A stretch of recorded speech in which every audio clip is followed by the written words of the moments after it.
esta sexto clase del curso de Género y Derechos Humanos de este año 2022 de la Asamblea Permanente por los Derechos Humanos. Este es el sexto año que estamos haciendo un curso de esta naturaleza, tratando de difundir conceptos nuevos, conceptos actualizados acerca del tema de género y todas sus distintas acepciones.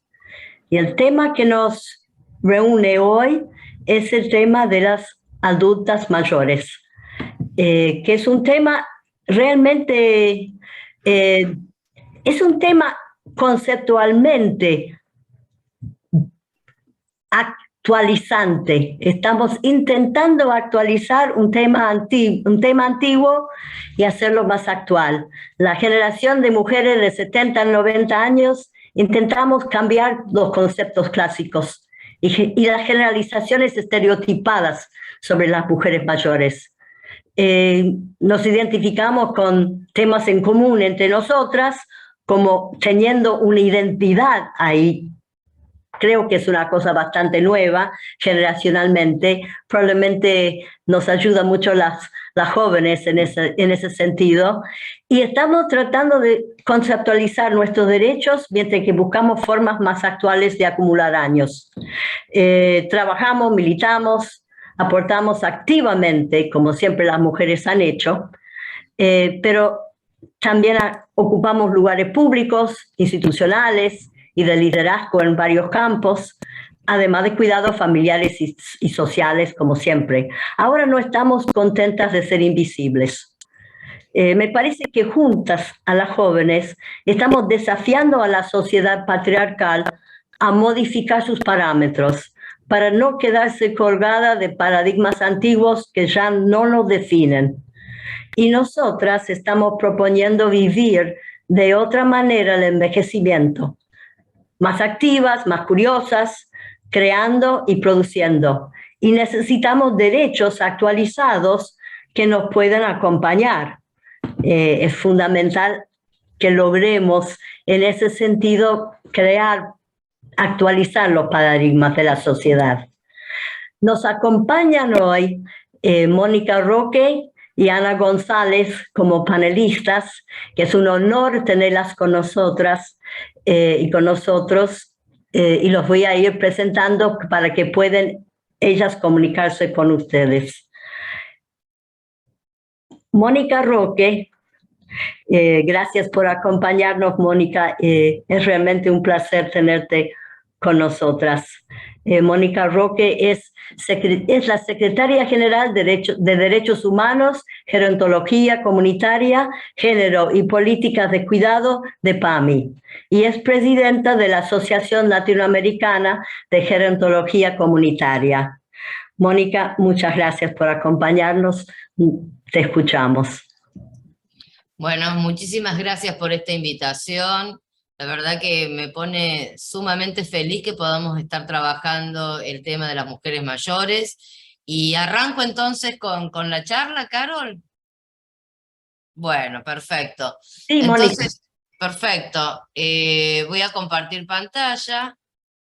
Y lo primero que quiero reflexionar en referencia a lo que vos decís es que uno tiene que sentirse orgullosa de ser una mujer vieja, ¿no? ¿Por qué? Porque cuando hablamos de una mujer vieja hablamos de vejez, y la vejez es una etapa de la vida.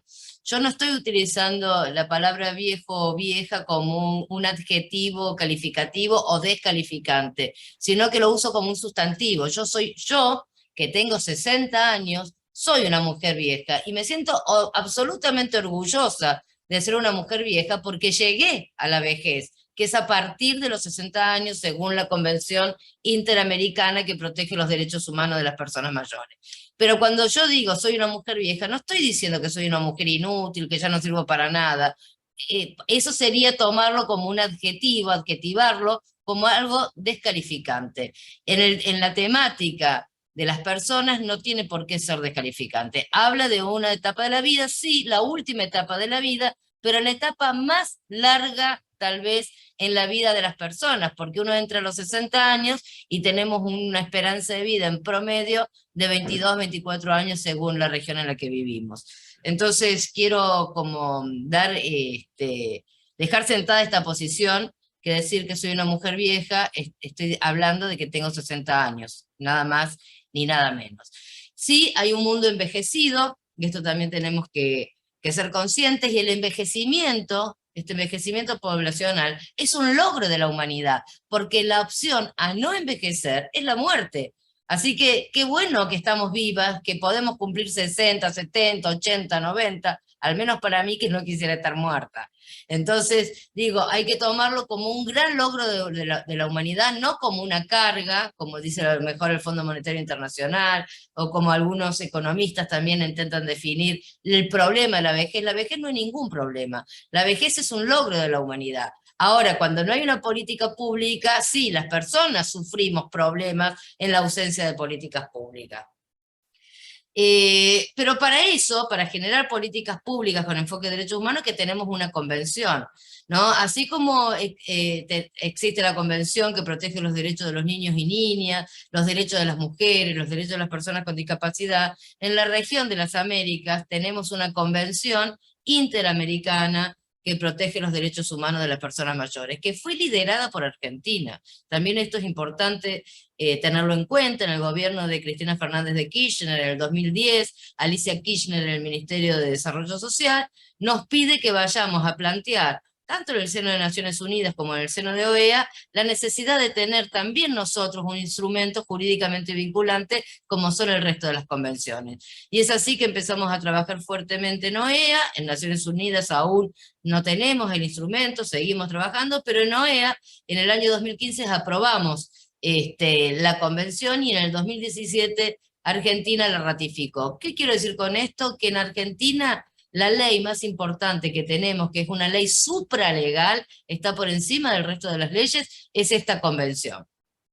Y esta convención hace un llamado específico en el artículo 5 a que queda prohibida la discriminación, por muchos motivos, ¿no? Pero un motivo fundamental que no existe en ningún otro instrumento jurídicamente vinculante del mundo es que queda prohibida la discriminación en la vejez por género, por identidad sexual o por orientación sexual.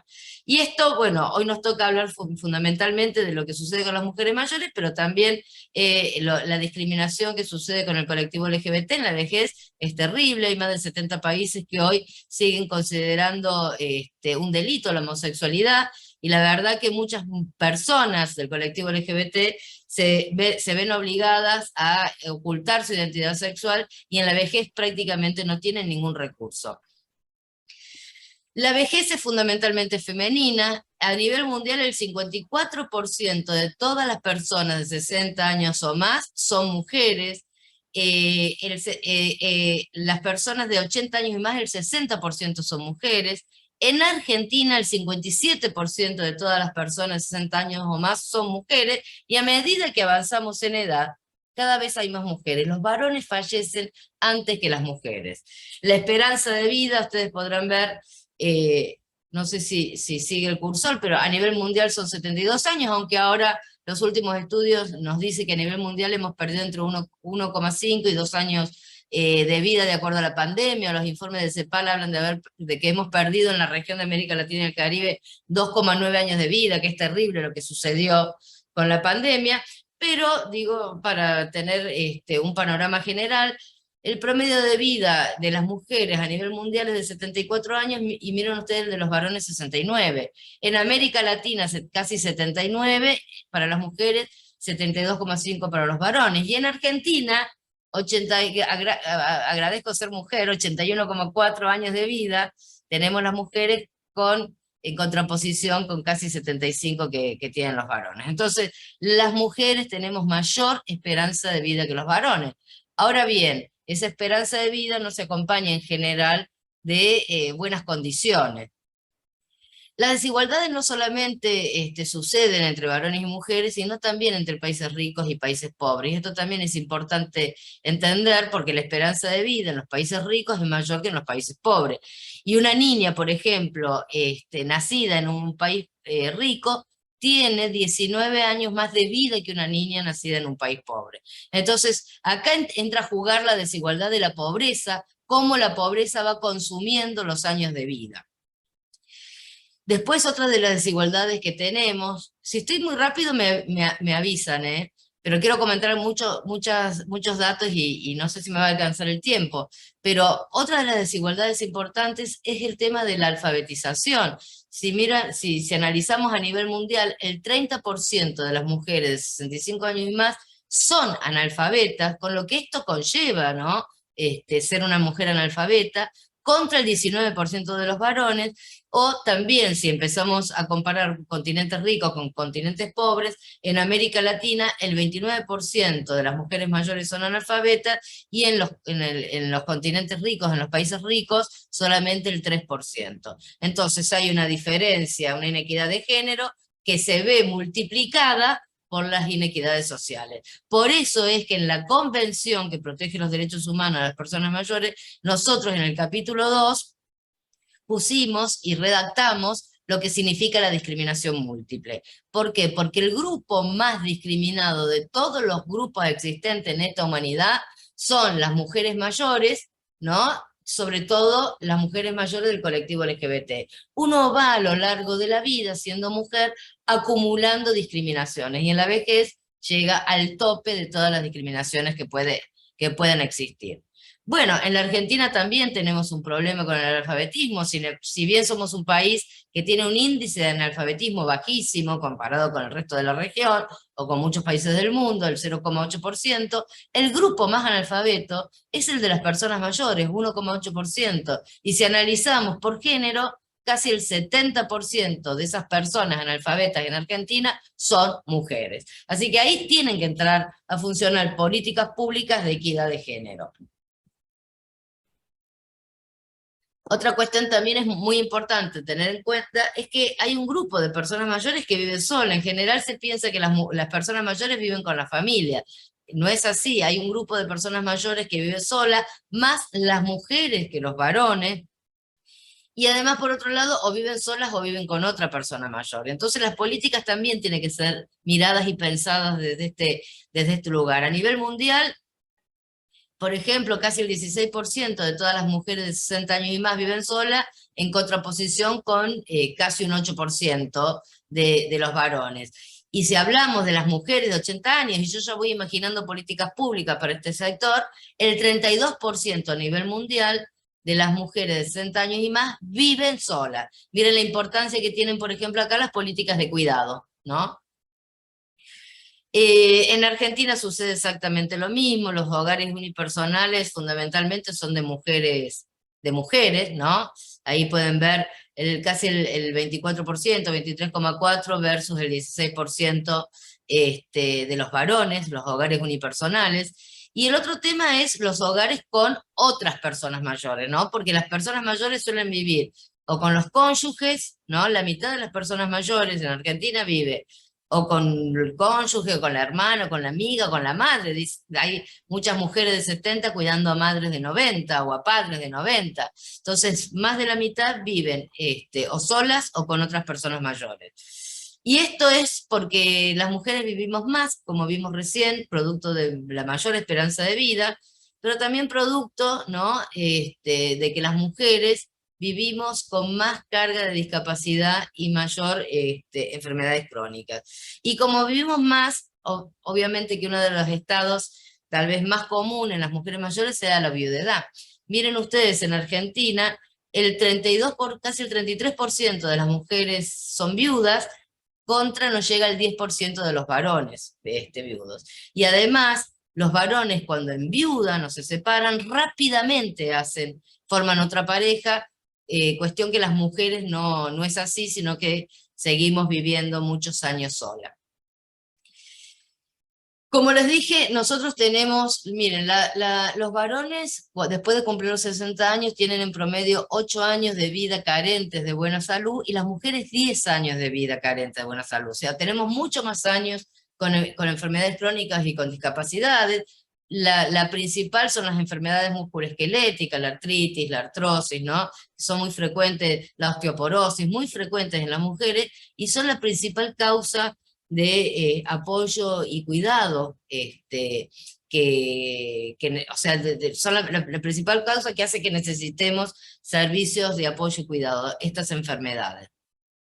Y en Argentina nosotros hicimos, cuando estábamos con Alicia Kirchner en el Ministerio de Desarrollo Social, una encuesta que se llama Encavian, que es la única que hay, la única encuesta que hay en Argentina sobre calidad de vida de personas mayores, y allí investigamos cuál era la cantidad de personas que podían estar necesitando una ayuda en la temática de los cuidados, y lo que vimos es que en promedio el 9,5% de la población tenía dificultades para realizar las actividades básicas de la vida diaria. O sea, aquellas actividades que si no las realizan se mueren, ¿no? Es así, por eso son básicas de la vida diaria. Y que la diferencia de género era muy importante. Si ustedes ven, duplica a la de los varones. Las mujeres, más de un 12%, ¿no? Tenían necesidades de apoyo y cuidado para realizar las actividades de la vida diaria, y los varones casi un 6%. Y a medida que avanzamos en edad, esas necesidades se van aumentando, ¿no? Si ustedes ven, los mayores de 75 años, las mujeres un 25% y los varones un 13%. Entonces, viven solas, viven más tiempo, con más enfermedades crónicas, con más dependencia. Sin duda la política de cuidados es una política con perspectiva de género, que hay que tener en cuenta en esta población. El tema del Alzheimer, las demencias, la tasa de prevalencia es 3 veces mayor a la de los varones, y esto también es muy importante porque no tener dispositivos para los cuidados para el deterioro cognitivo, la verdad que genera una institucionalización prematura en instituciones de larga estadía, cuando pudiéramos contenerla muchas veces en la casa o a través de centros de día. Quienes cuidan a las mujeres somos las mujeres de cualquier edad. Quienes cuidan a las mujeres mayores son las mujeres, ¿no? Esto es así, pero con consecuencias. Cuando las mujeres cuidamos a mujeres mayores, perdemos horas de trabajo rentado. Salimos, así como se plantea el feminismo, que cuando cuidan a los hijos, las mujeres pierden la inserción en el trabajo, en el mercado laboral formal, lo mismo pasa cuando se cuida a las mujeres mayores. O sea que el costo es eso. Por eso las mujeres cuidadoras de personas mayores son más pobres que el resto de las mujeres. Por eso, como decía, es importante la política de cuidado a largo plazo. Nosotros acá en PAMIT, Luana le dio una prioridad absoluta, por eso lo pone en rango de Secretaría General a la temática de cuidado a largo plazo. Tenemos los programas de apoyo y cuidado en domicilio, el programa, estamos haciendo viviendas colaborativas, estamos construyendo, tenemos el programa de centros de día, pero además estamos construyendo más centros de día. Por primera vez se está financiando la prestación de centro de día para deterioro cognitivo. Alzheimer es el deterioro cognitivo tal vez más frecuente que se conoce, pero que no hay nada en la Argentina, que prácticamente hay 2 instituciones sumamente caras y privadas acá en Capital Federal, pero no existen en el resto del país, así que también estamos dando una prioridad. Y por supuesto la residencia de larga estadía. Nosotros lo vemos como son eslabones en un sistema progresivo de atención. El 98% de las personas mayores está en la casa, está en la comunidad. Menos del 2% viven en residencia de larga estadía. También esto como para desmitificar un poco, que se cree que todas las personas viven en residencia. No, para nada, la mayoría está bien. Si pensamos que solamente el 9,5% necesita ayuda para las actividades de la vida diaria, quiere decir que la mayoría de las personas están en buenas condiciones para seguir viviendo en la comunidad. Entonces también empezar a pensar que como decía Carol, ¿no? Las mujeres mayores somos diputadas, funcionarias, militantes, docentes, enfermeras, médicas. Digo, tenemos multiplicidad de roles, no encasillarnos solamente en el rol de ser una mujer mayor dependiente que está viviendo en una residencia, para nada. Todo lo contrario, el 98% vivimos en casa. A veces necesitamos cuidados y para eso es el sistema de cuidado en domicilio, de teleasistencia, de viviendas colaborativas y de centros de día. Otro gran tema es el tema de la seguridad social. Existe una brecha, así como existe la brecha salarial en las mujeres que trabajamos, también existe la brecha de género en la seguridad social. Si bien Argentina es un país que tiene una alta cobertura para las mujeres, nosotros tenemos el 97% de las mujeres cubiertas, la mayoría, más del 60%, casi el 70%, cobran a través de la moratoria, por lo tanto cobran una jubilación mínima. Cosa que no le sucede a los varones, porque la mayoría de los varones su jubilación es a expensas del trabajo remunerado. Entonces tenemos una excelente cobertura, pero a nivel prestación económica existe una brecha.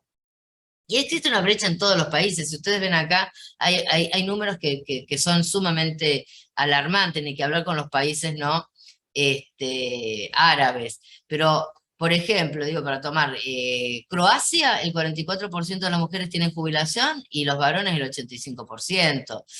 Bueno, República Dominicana, si bien es baja la tasa, triplica a los varones, triplican a la de las mujeres. Si vemos, por ejemplo, no sé, Camerún, Egipto, miren ustedes, realmente la diferencia de género entre las mujeres que reciben jubilación y las que no reciben es realmente impactante.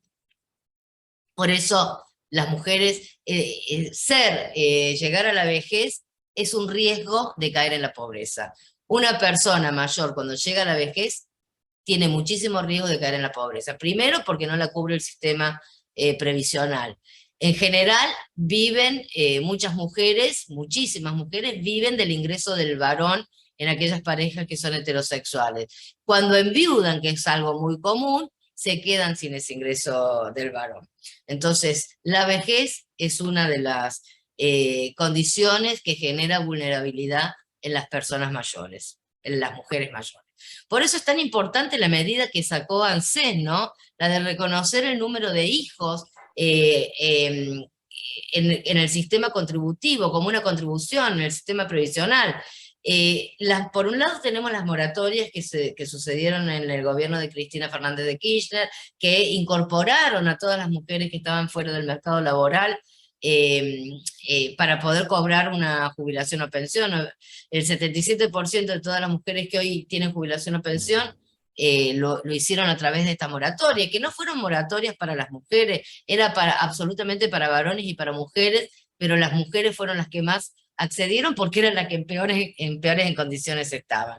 Y hoy, a través de ANSES, se reconoce la tarea del cuidado, porque es, como les dije, así como las mujeres tenemos que quedarnos en casa, cuidar a los hijos, digo quedarnos porque no es un mandato, por favor, ¿no?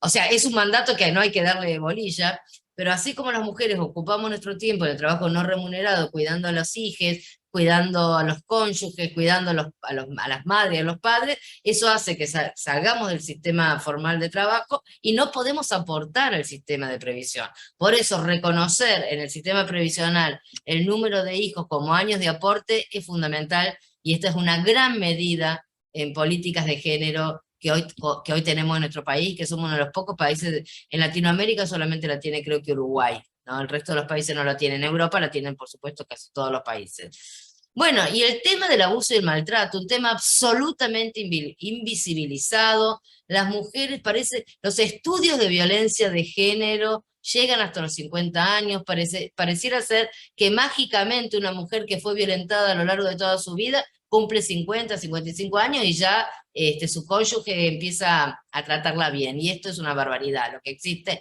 es la invisibilización. Y no sé, quiero traer esto a colación. Hoy hablé con el Ministerio de las Mujeres para dar mi queja. Acaba de publicar, en el Ministerio de las Mujeres, que somos amigas, que trabajamos re bien, que coordinamos un montón, pero acaba de publicar una encuesta de prevalencia contra las mujeres que llega hasta los 65 años. Entonces, yo le digo, ¿pero qué? ¿Ustedes creen que a los 66 años ya la violencia desapareció? Bueno, por supuesto que me pido mil disculpas. Me explicaron que es una encuesta que se hizo en la época del macrismo, que lo único que hicieron ellos es publicarla, que no participaron en el diseño del instrumento ni de la selección de la muestra. Así que quiero hacer esta aclaración. Pero yo digo, los craniotecas o las craniotecas, yo no sé quiénes las pensaron, pero hay un montón de organismos. Está el INDEC, está la Facultad de 3 de Febrero, está el PNUD. Digo, ¿no pensaron en ningún momento que la violencia no se acaba a los 65 años? Es una vergüenza, pero bueno, estas son las cosas que al día de hoy también nos pasa, ¿no? Más allá de que el movimiento feminista esté incorporando la temática de las mujeres mayores, cuesta horrores, cuesta un montón todavía. Sí, hacer un reconocimiento a la provincia de Buenos Aires, Estela Díaz, el Ministerio de las Mujeres, que desde el primer momento en que asumieron la gestión empezaron a dar estadísticas sobre las violencias de género en las mujeres mayores. Y si ustedes ven acá el informe de la línea 144, en realidad 2021, que la tapa dice 2020, pero estos son datos del 2021, dice casi 1.500 personas adultas mayores consultaron, ¿no? De 60 años y más, consultaron a la línea. 905 fueron por violencias de género. El 99,9% de las personas que se contactaron fueron mujeres. El 75% tenía entre 60 y 74 años. Y el 5% de esas mujeres llamaron por situaciones de gravísimo riesgo. Después, bueno, las violencias siempre más frecuentes son la psicológica, la sigue la simbólica, la física, la económica, la patrimonial, y la sexual, el 14% llamó por violencia sexual, esto que no se cree que pasa, que dicen que quién va a violar a una mujer mayor, sí, las violan, sufren abusos sexuales. Nosotros acá en PAMI tenemos muchas situaciones, ahora les voy a contar el abordaje que estamos haciendo. Esto sucede, no se puede invisibilizar. No debiera haber ningún organismo, ni de la sociedad civil, ni de la administración pública, ni de ningún poder que invisibilice esto. Porque invisibilizarlo hace que no nos ocupemos, y justamente nos tenemos que ocupar. Bueno, en general el perpetrador de la violencia en estos casos es el cónyuge, en la violencia de género es el cónyuge. Los femicidios, también sucede femicidios, la CEPAL sacó un informe sobre femicidios, el 8% de los femicidios en América Latina entre el 2019 y 2020 se sucedieron en mujeres de 60 años y más. En Argentina también hay femicidios, y esto hay que tenerlo también muy en cuenta, sin embargo se le da un tratamiento muy peyorativo a esta temática, ¿no? Pero de los 123 femicidios que sucedieron, hubieron 23 femicidios de mujeres mayores. Sin embargo, lo comunican así los medios, ¿no? Femicidio de una jubilada. No es una jubilada, es una mujer, con lo que significa, es una mujer mayor. Basta de ponernos categorías que nos minimizan, ¿no? Pero los medios siguen tratando de esta manera el tema. Entonces hay que rebelarse contra esto, y por eso a mí me encanta que podamos estar charlando y debatiendo estos temas. Y desde PAMI, nosotros hemos puesto en marcha el primer centro de abordaje a las violencias de género y diversidad sexual en la vejez. Es el primero que existe en toda Latinoamérica, es un centro especializado al cual quiero poner a disposición de absolutamente de todos y todas, porque tenemos un equipo multidisciplinario que tiene dos saberes, el saber de género, pero el saber gerontológico. Tiene que saber cómo se aborda esta temática, en referencia a las mujeres mayores y al colectivo LGBT de personas mayores. Así que yo después les paso la filmina, pero acá tienen los teléfonos, tenemos WhatsApp, tenemos mail, tenemos grupos de autoayuda, recibimos muchísimos casos, hemos tomado medidas de haber echado médicos de cabecera, hemos echado médicos de cabecera porque han sucedido cosas espantosas en los consultorios con mujeres mayores. Bueno, dejo después para que no se me acabe el tiempo ahora, así voy sintetizando, pero digo, hemos encontrado crueldades terribles, y afortunadamente hoy las mujeres saben dónde recurrir, hoy tienen un lugar donde recurrir. El tema de la sexualidad, absolutamente invisibilizado. Las encuestas de salud sexual y reproductiva hablan, toman a las mujeres hasta los 49 años y a los varones hasta los 59. Quiero decirles que los varones, y el ejemplo es Cormillot, reproducen hasta los 120 años, ¿no? Es muy frecuente, los varones no pierden la capacidad reproductiva, y por otro lado, ni los varones ni las mujeres pierden el deseo, ni pierden su actividad sexual. Hay varias encuestas, en realidad no hay tantas encuestas, se estudia poco porque se invisibiliza, pero por ejemplo, una encuesta que se hizo en la Universidad de Michigan con lo que es la ARP, que es una asociación muy importante que existe en Estados Unidos de personas mayores, reveló que el 40% de las personas encuestadas entre 65 y 80 años tenían una vida sexual activa. Una encuesta nacional de salud sexual también reveló que el 72% de las personas entre 65 y 80 años tenían pareja, y el 54% tenían una vida sexual activa, y la Encabian, que es la encuesta que hicimos acá nosotros en Argentina, que les comentaba al principio, el 85% de los varones y el 73% de las mujeres también refirieron tener una vida sexual. Entonces, si nosotros lo invisibilizamos, sucede lo que les voy a comentar ahora. Se hizo una encuesta acá en Cava de personas mayores de 50 a 90 años. Y por ejemplo, el 63%, preguntando sobre sexualidad, le hizo la Fundación Huésped, el 63% de las personas encuestadas no tuvieron ningún contacto previo con alguna actividad preventiva sobre HIV o enfermedad de transmisión sexual. Y el 55% indicó que no usó preservativo en su última relación sexual. Y entonces, ¿qué vemos? Y vemos que el diagnóstico tardío del HIV, el grupo más frecuente es el de las personas mayores. Si nosotros observamos, les traje el de las mujeres, pero en los varones pasa aún peor inclusive, si nosotros vemos mujeres cis de 15 a 19 años, el diagnóstico tardío de HIV, con todo lo que significa un diagnóstico tardío, ¿no? Es del 5,3%. El de mujeres cis de 20 a 24 años de 15%, y el de mujeres cis de 55 años y más es el 55%.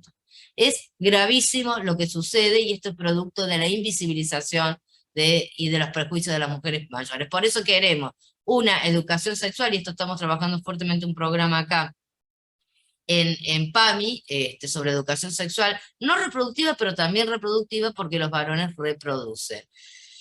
Bueno, no sé cuántos minutos me quedan, pero existe una percepción social donde las mujeres valemos menos que los varones, tenemos que ocultar la edad, y yo les digo que no hay que ocultar la edad. Hay una psicóloga que habla y que nos dice que ocultar la edad es falsificarnos nosotras mismas, porque si yo me tuviera que quitar 10 años de mis 60 años, ¿qué 10 años me voy a quitar? Los 10 años donde estuve, no sé, en la DINAPAN, en Jujuy, que fui pareja. Digo, ¿qué 10 años? No me quiero quitar ni un solo año, porque todos los años de mi vida son valiosos. Entonces no quiero falsificarme a mí misma. Y además, si yo permito esto de decirme menos edad de la que realmente tengo, estoy dejando que los prejuicios sobre la edad me venzan, y no nos tienen que vencer. Tenemos que sentirnos orgullosos de ser mujeres mayores.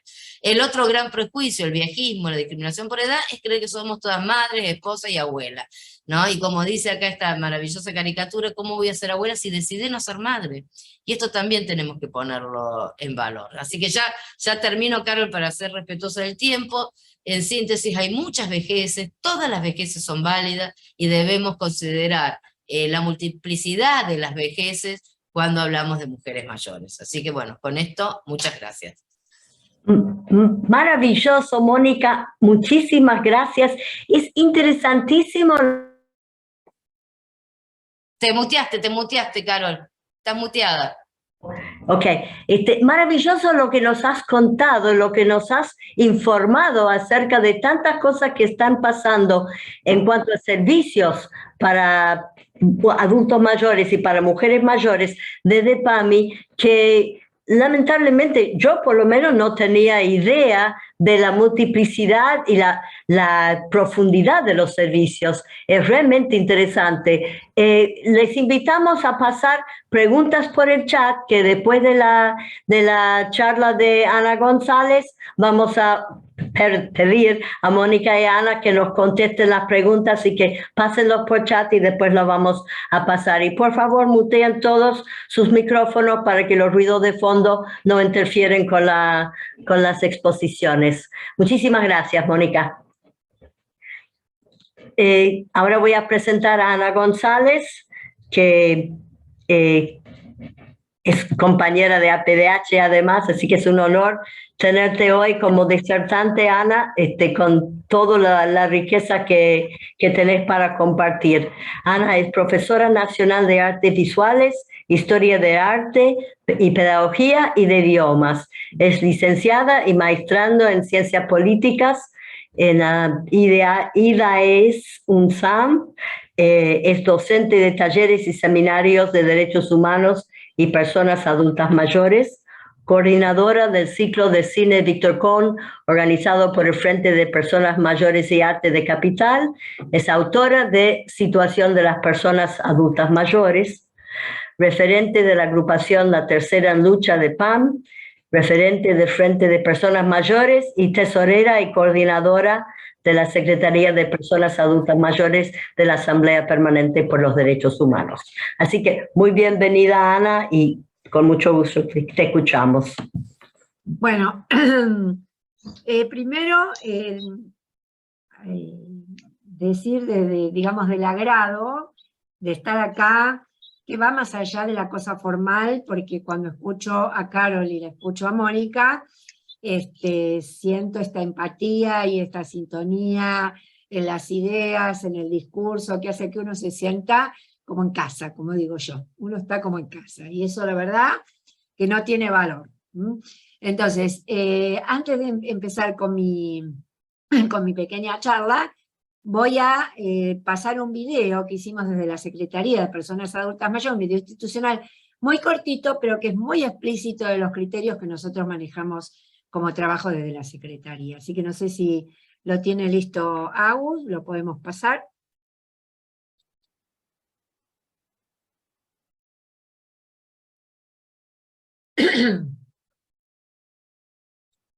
No sé, Agus, ¿no está escuchando?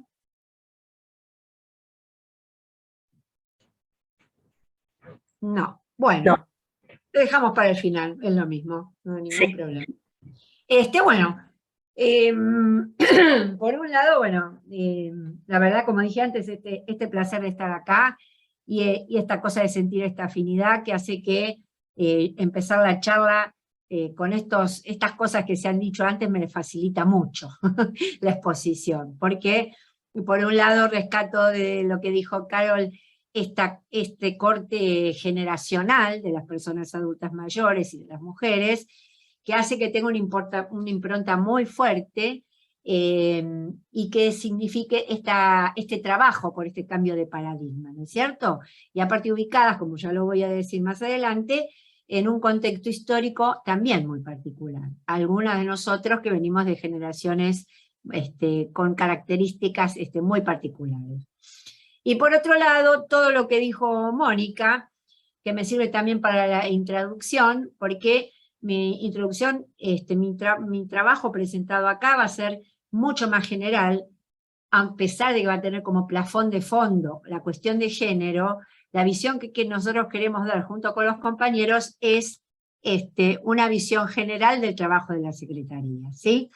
Así que va a exceder el tema de género, pero el tema de género va a estar profundamente imbricado con las connotaciones que tiene dentro de todos los conceptos de los cuales vamos a hablar ahora. Bueno, yo digo que para empezar un poquitito el tema y para ubicarnos un poco en el diagnóstico que nosotros hacemos, vamos a tratar de, como dije, enmarcar este diagnóstico y estas propuestas y estos criterios de trabajo con la mirada de género, entendiendo, como dice Nancy Fraser, que hay dos variables digamos, que se podrían tomar, que son la injusticia socioeconómica y la injusticia cultural, que ambas funcionan separadamente, pero muchas veces se entrecruzan. Y en el caso de las mujeres y en el caso de las personas adultas mayores, esto se hace realmente muy patente. Entonces, todo lo que habló Mónica y que dio cifras importantísimas y que atañe a un montón de aspectos, ¿no es cierto?, de esta situación, casan perfectamente con el desarrollo de lo que yo voy a tratar de compartir con los compañeros, ¿no? Nosotros hacemos un pequeño recorrido para empezar, así podemos entender cómo nos ubicamos con respecto a los ejes que conseguimos como laburo desde la Secretaría, en base a este pequeño raconto histórico de las últimas décadas y este intento de explicación de esta situación, ¿sí? Entonces, durante las últimas décadas, el sistema previsional argentino sufrió 4 veces un saqueo, ¿sí? El primero fue durante la dictadura de Onganía, que se unificaron todas las cajas y el Ministerio de Economía en ese pase de manos generó un excedente, con los excedentes un bono que después nunca se pagó, nunca se vio la plata, nunca supimos dónde fue, primero. Segundo, en los años 70 Martínez de Hoz eliminó las contribuciones patronales. En los años 90 Cavallo privatizó el sistema con las famosas AFJP. Y en el 2017, el gobierno neoliberal y restaurador de poder de clase de Cambiemos, mediante lo que nosotros se conoce vulgarmente como la reparación histórica, lo que hizo fue echar mano a los fondos del Fondo de Garantías de Sustentabilidad, que eran unos fondos intocables, ¿no es cierto?, que después pasaron a formar parte del mercado financiero y sirvieron para bajar el déficit fiscal. Entonces esto nos abre algunas preguntas a nosotros como Secretaría, y supongo que a todos también. ¿Por qué ese arrasamiento de derechos que abarcaron derechos humanos básicos como la alimentación, la salud, la vivienda, el abrigo, en definitiva la dignidad, ¿no?, en el modo de vivir de las personas adultas mayores, se produjeron sin una gran reacción popular, salvo en el 2017, en el cual nosotros estuvimos todos en la calle, ahí movilizándonos, sufriendo la represión, tratando de presionar para que no ocurriera este cambio en la legislación, pero bueno, finalmente todo eso no sirvió y el cambio se produjo igual. Pero salvo en ese momento, todo transcurrió con bastante poca, digamos, poca movilización, poca visibilización, ¿no? ¿Por qué el sector que nos reúne a nosotros, yo ya perdí la cuenta, Mónica por ahí sabe, pero somos más de 7 millones de personas, en este momento cuántos somos, nunca se constituyó como un sujeto político activo, ¿no? A pesar de que hay muchas organizaciones que nuclean las PAM, algunas más representativas, otras menos, pero hay, ¿no? Entonces, creemos que para lograr constituirse como sujeto político pleno de derechos, y esto voy a ir con lo que me vino muy bien lo que dijo Carol, tenemos que ir hacia un cambio de paradigma, ¿sí?, a un cambio cultural, como también lo dijo Mónica cuando estábamos, antes de empezar la reunión, que es fundamental este cambio cultural y este cambio de paradigma para poder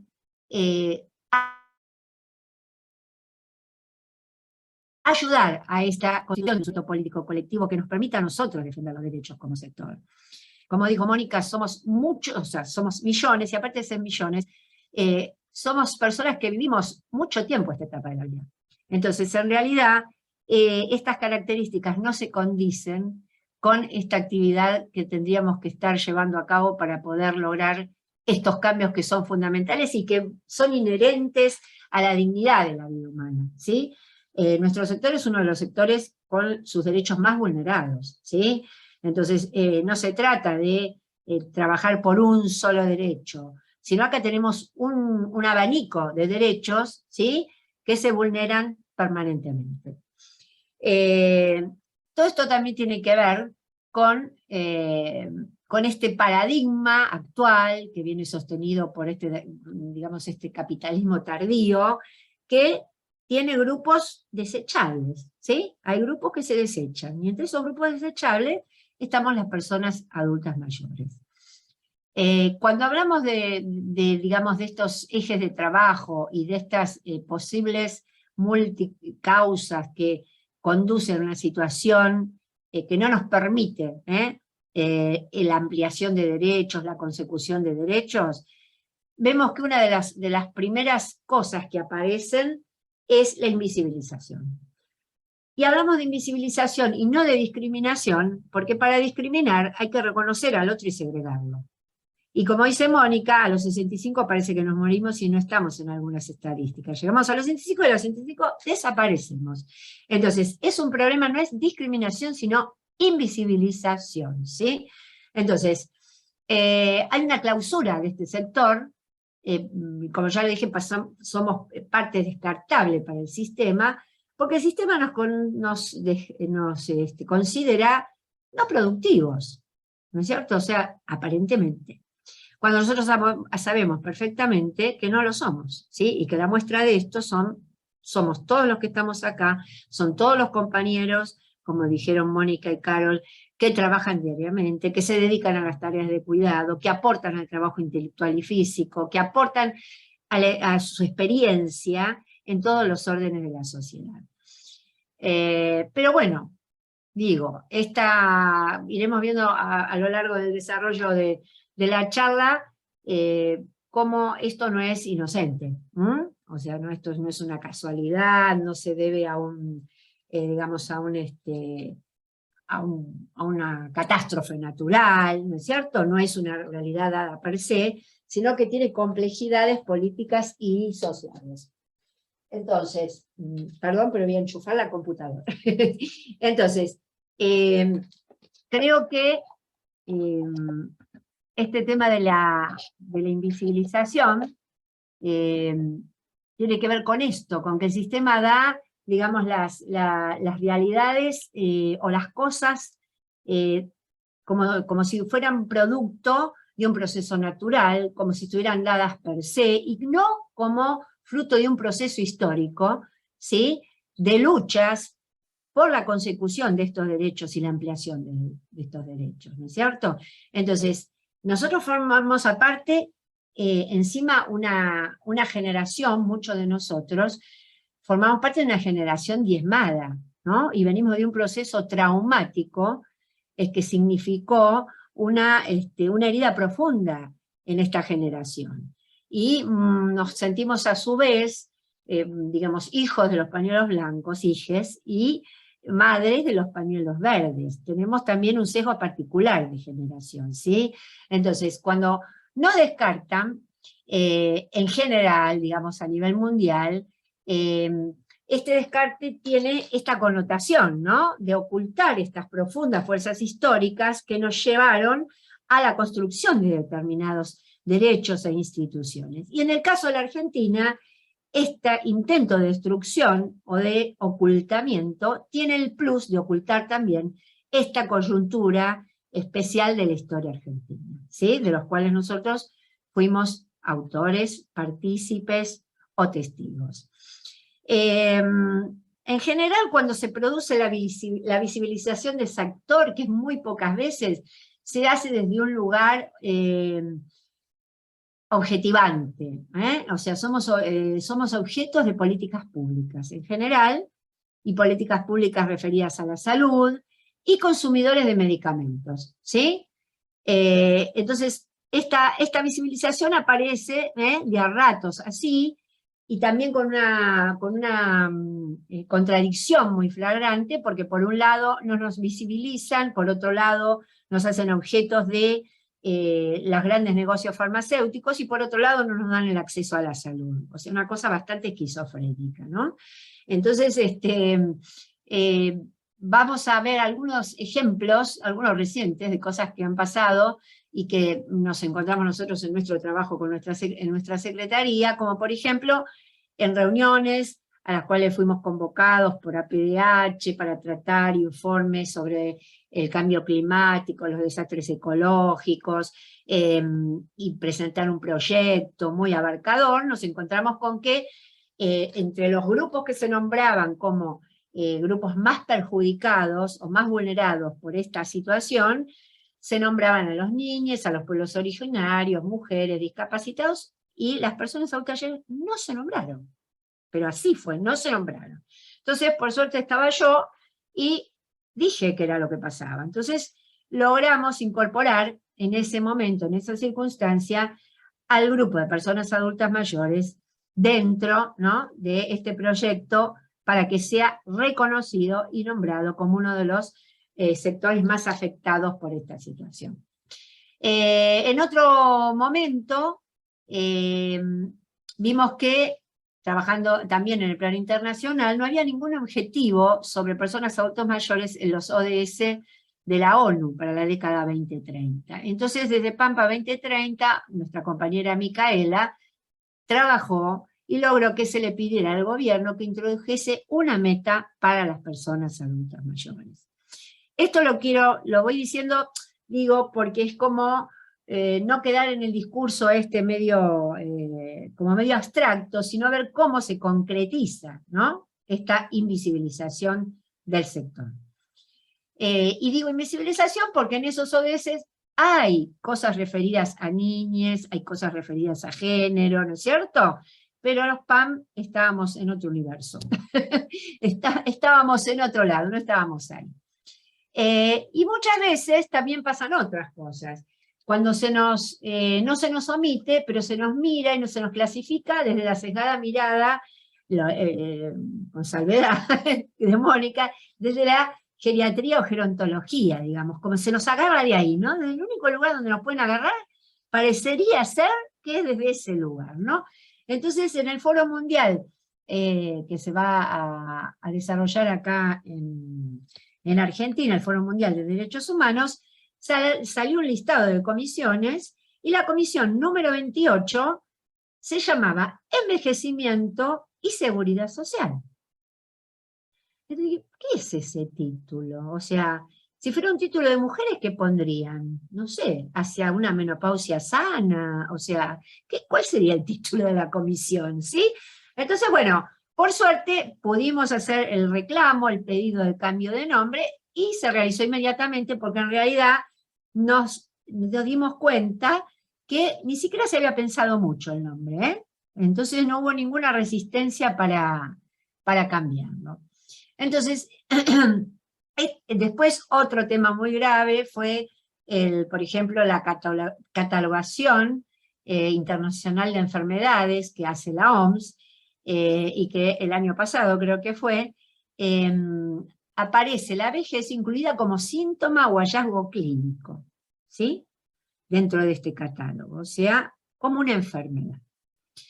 Entonces, esta clasificación es coherente con esta conceptualización que naturaliza esta etapa, que sostiene que un paradigma médico vigente, o sea, las etapas de la vida son la niñez, podemos decir, no sé, la adolescencia, la juventud, la adultez mayor, y después caput. O sea, después ya tenemos un problema médico. No podemos nombrarnos como adultos mayores, despegándonos de eso, tratando de entender que somos mucho más que eso, ¿sí?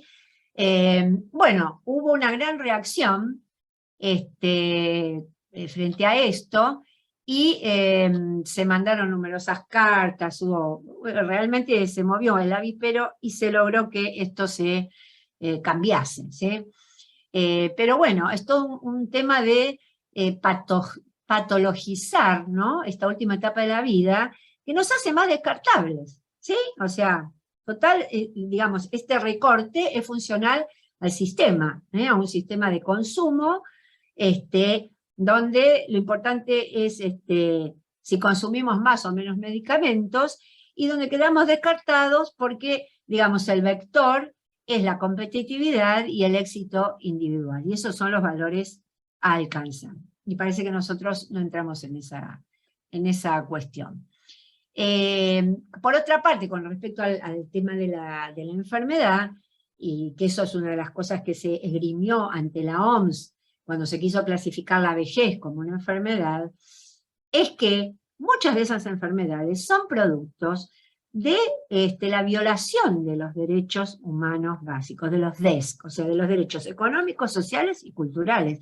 O sea, muchas enfermedades son producto de eso. Entonces, tomarla desde un lugar individual, del enfermo, del individuo enfermo, es una forma engañosa de ocultar esta violación de derechos, ¿sí?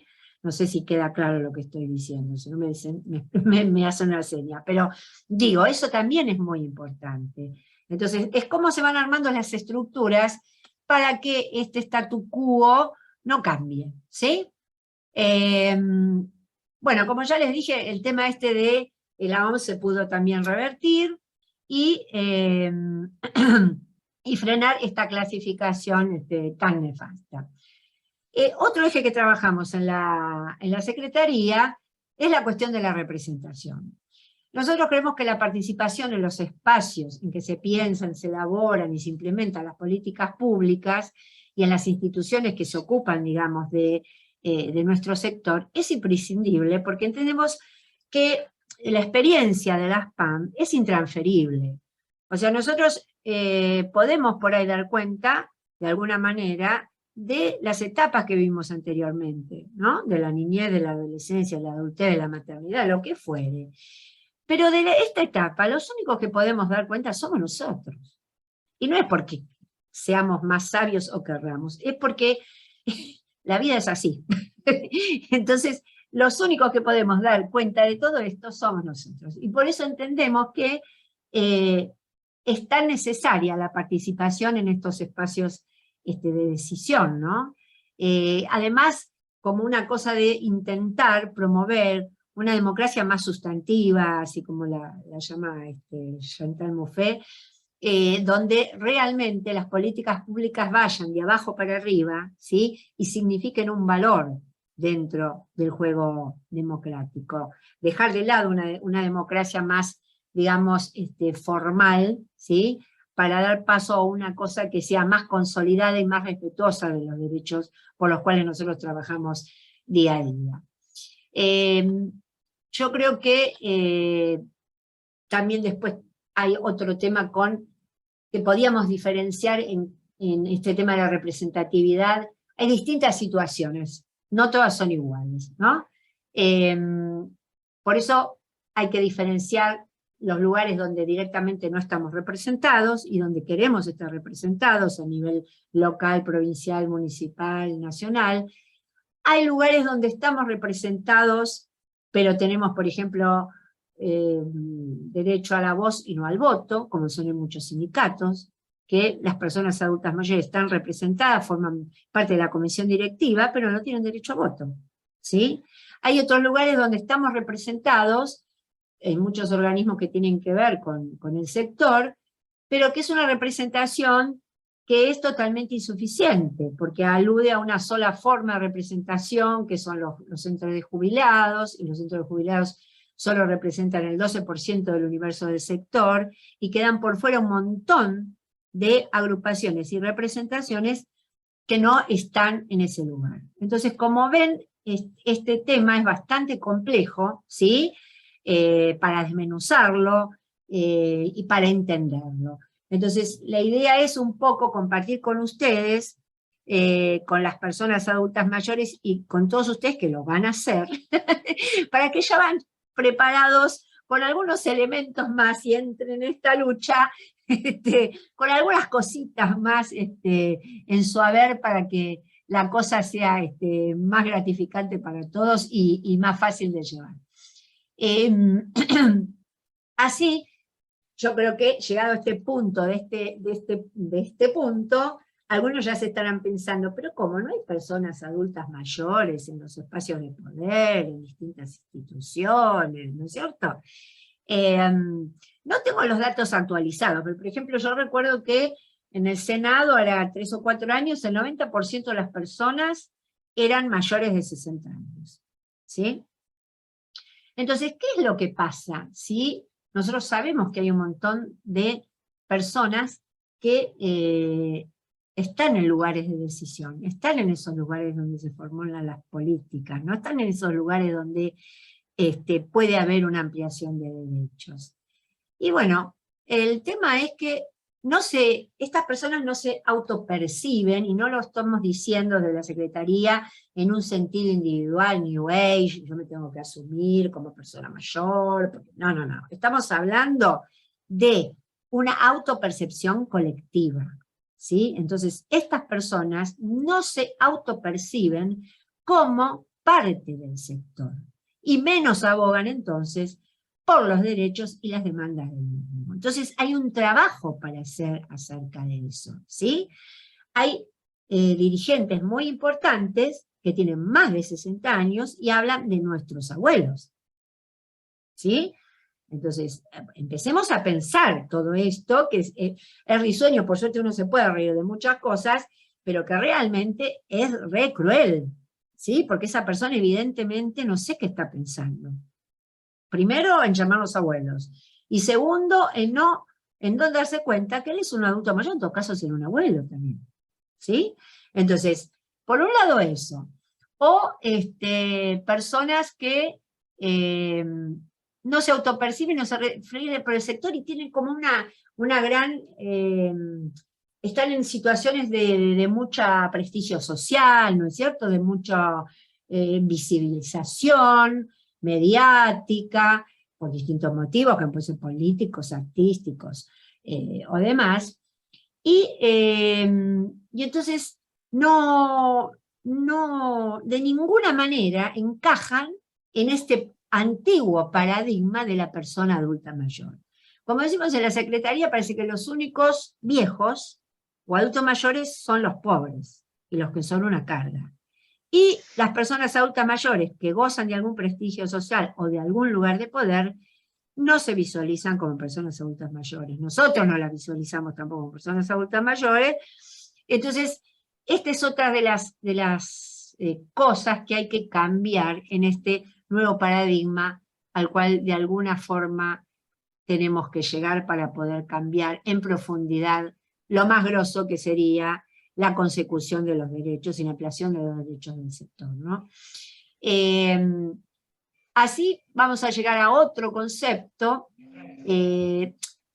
Podría agregar que, digamos, que esto que acabo de decir tiene una clara concepción de clase, digamos, ¿no? O sea que los viejos pertenecen a una clase y las personas que no se autoperciben pertenecen a otra, ¿sí? Entonces, esto está ligado absolutamente, o enraizado absolutamente con el sistema capitalista que cada vez se está poniendo más perverso al respecto de estas configuraciones, ¿no?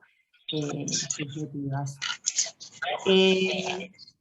Esto nos trae así aparejado rápidamente el otro eje de trabajo, que es el de la comunicación y el lenguaje, que creo que es, como dijeron las compañeras antes, el eje más difícil en el sentido de más trabajoso, pero también el más mediato para trabajar, ¿sí? Que en realidad sería el eje de la distorsión de la comunicación y el lenguaje, ¿sí? Transformar un paradigma desvalorizante comienza por nominar a sus actores con los términos adecuados, ¿sí? Porque el lenguaje no es neutro ni es inocente. Entonces, tal como lo dice una publicación de APDH, Memoria, Verdad y Justicia, herramientas para comunicar los derechos humanos, dice: comprendemos que en el lenguaje se manifiestan las relaciones de poder, las asimetrías, las construcciones abstractas en las cuales inciden juicios, valores y prejuicios que se aprenden y enseñan. O sea, juicios, valores y prejuicios que se aprenden y enseñan.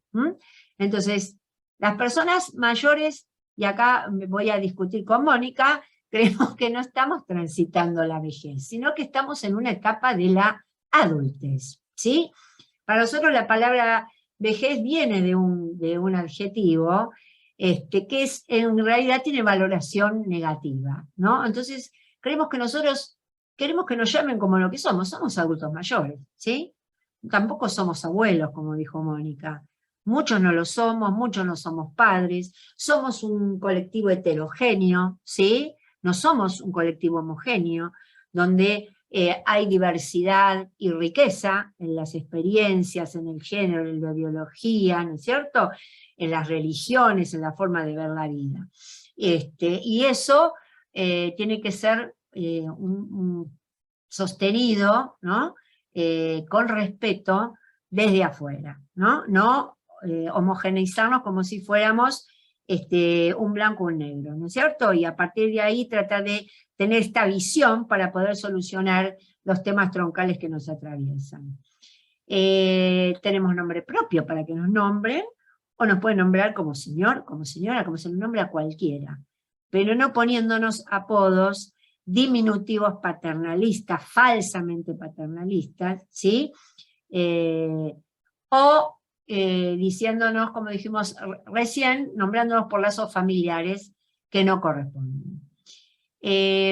Así nos pasó, bueno, con lo de la mesa de envejecimiento que ya lo conté, y mucho de esto nosotros vemos que transita en los medios de comunicación. Es terrible, ¿no? En los medios de comunicación tenemos todos los defectos y todas las malas prácticas que podemos encontrar acerca de las personas adultas mayores.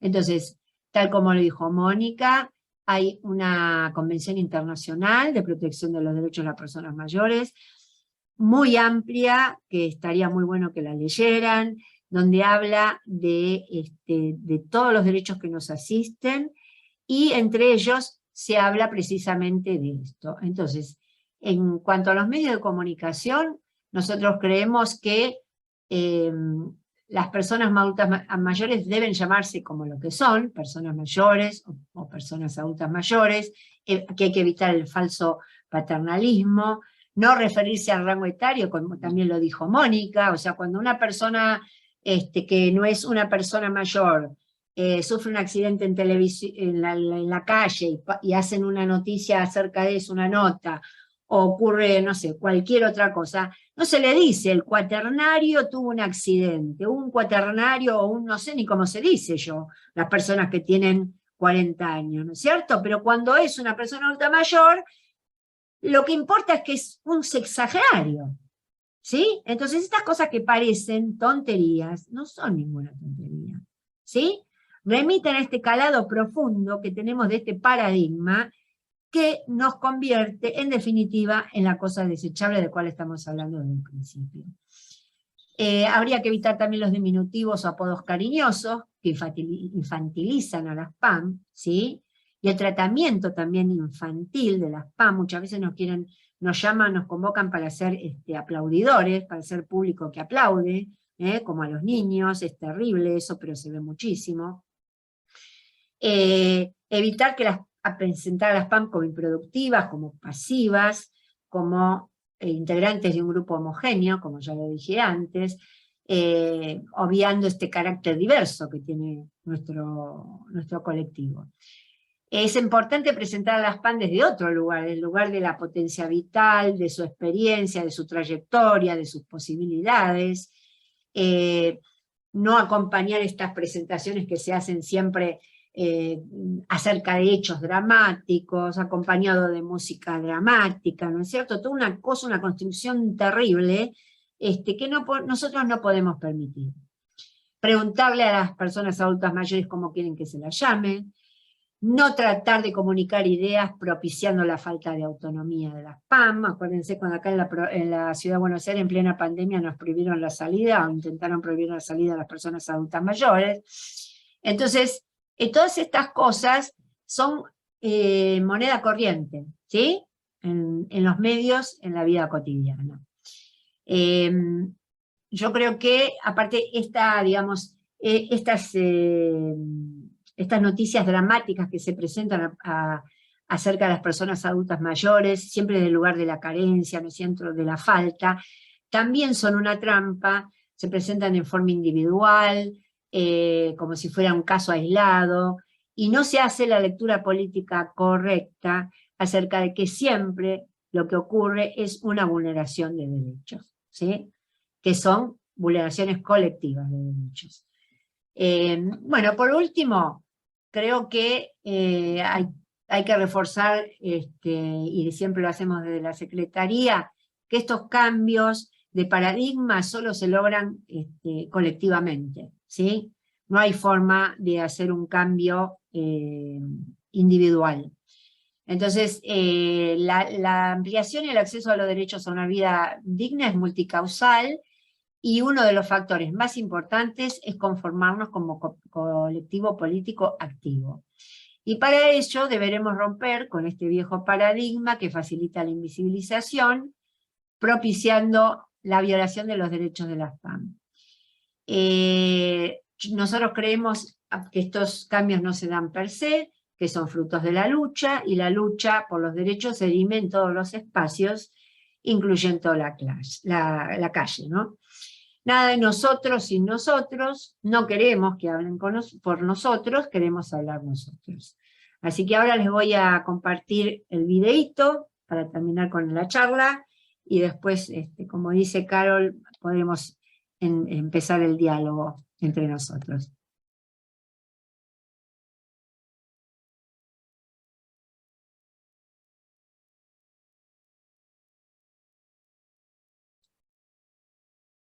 No se escucha.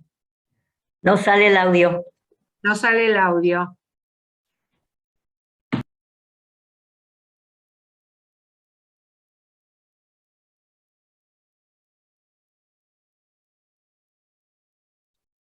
Bueno, sí. Ahí va. Ahí va. ¿Va? Bueno. Perdón. No, está bien. No. No se escucha. ¿No sale? No, no, no sale el audio. ¿No sale el audio? No. A ver, Intenta, va a salir. espera.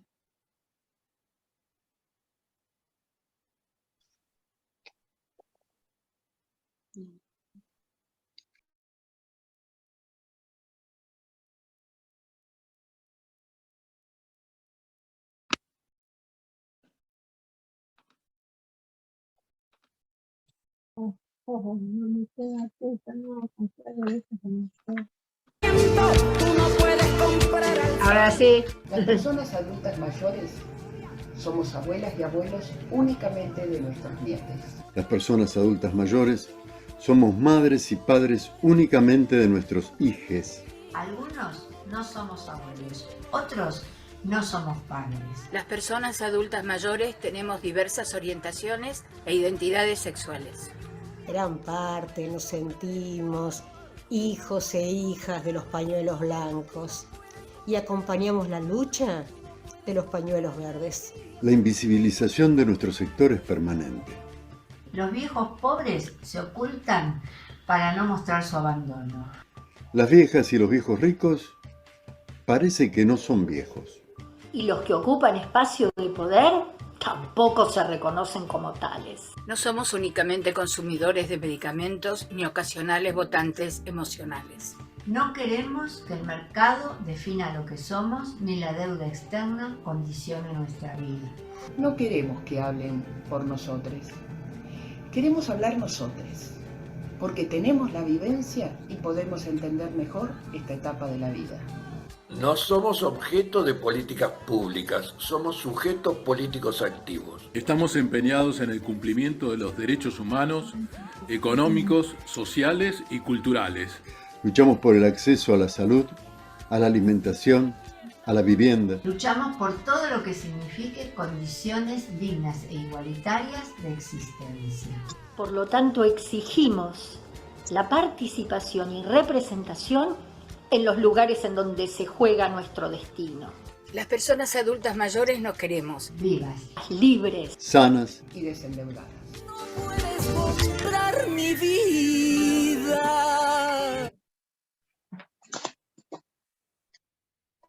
Muchas gracias, Ana. Qué actores, ¿no? Vieron qué actores. Todos los compañeros de la Secretaría, a los cuales les agradezco profundamente estos años de compartir hermosamente un grupo y un trabajo. Así que les agradezco. ¡Bravo! ¡Brava! Realmente, una concientización de los problemas y paradigmas culturales contra los cuales se están luchando para realmente lograr el reconocimiento de los derechos igualitarios. Gracias, Ana. Podemos recibir preguntas en el chat. Vamos a ir transmitiéndolos, leyéndolas y transmitiéndolas, así que por favor pongan sus inquietudes. Algunos dijeron que no son preguntas, sino que quieren decir algo. Lo leeré.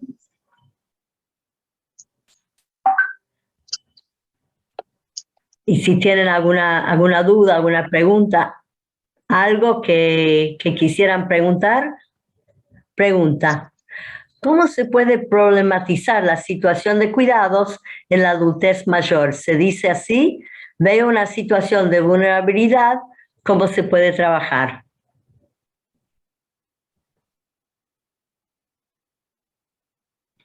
Contesto yo, no sé cómo hacemos. Sí, dale, Ana. dale. Bueno. Sí. Sí, por favor, Mónica. Sí, no sé bien a qué refiere la pregunta, pero ¿cuál sería la problemática de cuidado? Habría que estudiar la problemática de cuidado, habría que ver si tiene dificultades para realizar determinadas actividades de la vida diaria. Si es afiliada a PAMI, tiene que acercarse a la UGL, porque que es la unidad de gestión local, tenemos 700 agencias en todo el país. Si es afiliada a PAMI, se acerca a la agencia y así se tramita de acuerdo a la situación que tenga de fragilidad o dependencia, si se le da un subsidio para un cuidado en domicilio, si se le ofrece un centro de día o si se le ofrece una residencia de larga estadía. No sé si si se refiere a eso. En cuanto a la terminología, quiero que hago referencia, quiero decirle, ya que Ana me involucró, la palabra vieja es correcta académicamente, igual que anciano.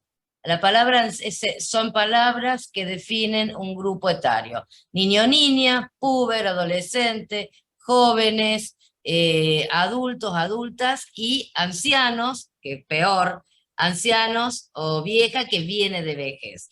Lo que pasa es que, como bien vos dijiste, Ana, bueno, vos sabés que yo formé parte del comité de redacción de la convención, que yo redacté la convención interamericana, y cuando discutimos esto, porque había países que usan ancianos, hay países de nuestra región que en la Constitución, bueno, de hecho nosotros tenemos ancianos, Sí, digo, sí, entonces sí. querían poner ancianos, y justamente hicimos el llamado a que son palabras, sobre todo anciano, que tienen reconocemos que son correctas académicamente, pero que tienen un valor negativo tan grande que nadie quiere justamente sentirse involucrado en un grupo que tiene un desprecio social tan grande como sucede cuando lo llamas anciano, o entiendo perfectamente viejo o vieja. Yo hago una reivindicación de viejo o vieja, pero entiendo de tu postura porque obviamente hay una descalificación. Entonces dijimos, consensuamos, imagínense todos los países de la región de las Américas, no de Latinoamérica,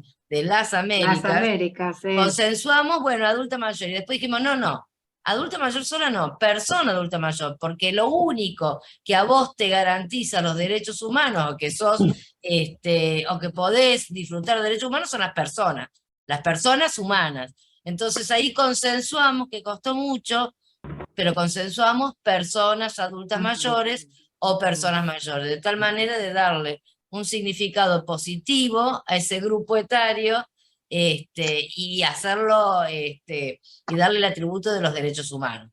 Pero la palabra viejo o vieja, pues yo la reivindico porque viejo o viejo viene de vejez, nada más ni nada menos. Pero entiendo que la sociedad justamente la asimila a las cosas viejas, por eso digo, no hay que usarla como adjetivo, porque vos cuando decís una mesa es vieja la estás usando como un adjetivo calificativo. Sin embargo, cuando yo digo yo soy una mujer vieja, es un sustantivo, yo soy una mujer vieja, porque estoy en la década, estoy en la vejez, estoy en la etapa de la vejez, no soy ni una niña, ni una joven, soy una mujer vieja, pero no estoy diciendo que tengo menos valor que otro grupo etario, pero es toda una lucha cultural realmente difícil. Entonces a veces, como decís vos, hablemos de personas mayores que somos más aceptadas, así coincidimos. Más asépticos, sí, más asépticos. Coincidimos.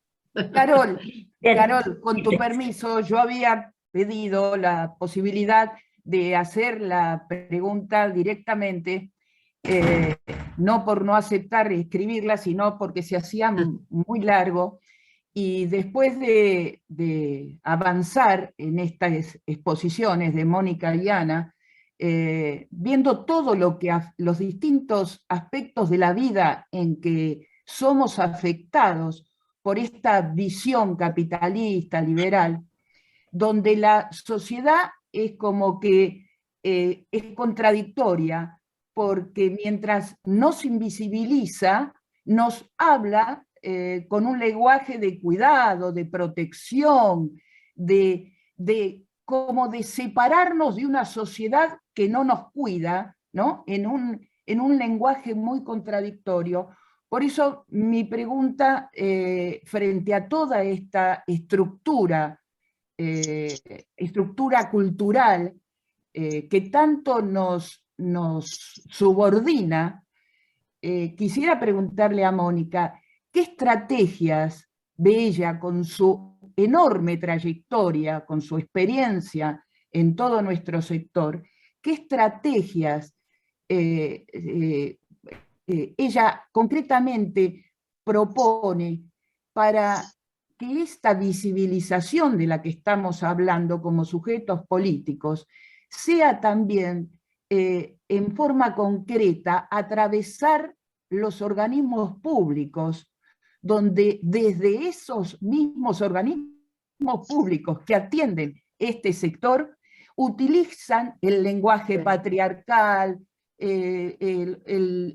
la sobreprotección falsa, la medicalización. Es decir, Mónica, que está del lado de adentro con toda su experiencia, ¿qué estrategias para que los propios referentes de estos organismos no nos infantilicen, no nos consideren personas de segunda dentro de esta sociedad patriarcal y liberal, ¿no? Bien, María Cristina. Sí.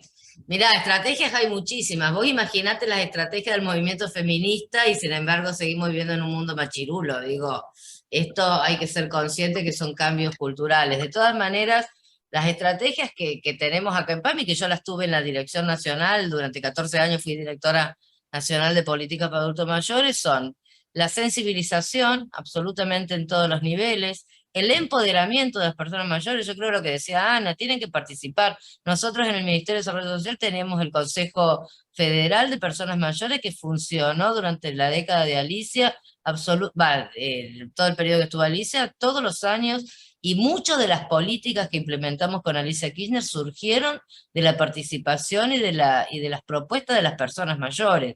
Acá en PAMI nos mató la pandemia. Yo sé que hay posibilidades ahora de volver a retomar el tema del Consejo Participativo. No está en mi área, está en otra área, pero para mí es fundamental la participación de las personas mayores permeando absolutamente toda la administración pública, el poder legislativo, hasta el poder judicial, te diría, porque las voces de las personas mayores son fundamentales, porque hay una gran invisibilización. Y después la formación gerontológica. Cuando nosotros estuvimos con Alicia, creamos la carrera de gerontología comunitaria e institucional con la Universidad Nacional de Mar del Plata, formamos 900 personas en un posgrado, eran profesionales que los formamos en un posgrado que la CONIAC nos dio la máxima categoría que existe, así que era de un altísimo nivel. Lo formamos de manera gratuita, desde los que vivían en un pueblo del Chaco hasta los que vivían en la capital federal.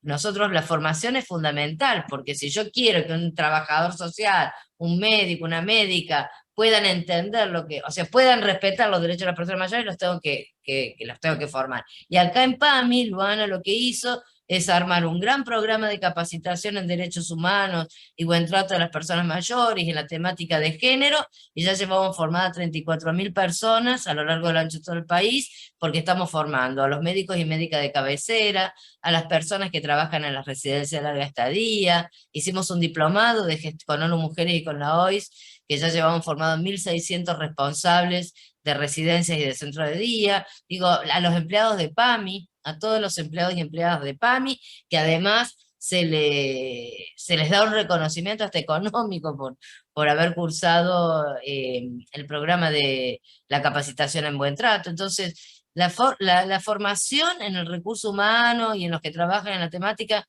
es fundamental, porque la gente no trata mal porque sea mala, sino porque desconoce, porque tiene falta de información y necesita herramientas para hacerlo bien. Y el empoderamiento de las personas mayores son cambios culturales. A ver, les contaba al principio, trabajamos súper bien con el Ministerio de las Mujeres, por primera vez meten en la agenda el tema, y hoy me entero que sacaron una encuesta de prevalencia de violencias a los 65 años. Entonces, y me pidieron perdón, 20 millones de perdón, pero se van escapando. Por eso la lucha tiene que ser de muchos y muchas, digo, porque son cambios culturales difíciles. Y contestándole a María Elena Nadeo, mirá, el PAMI es una de las obras sociales que realmente financian los cuidados.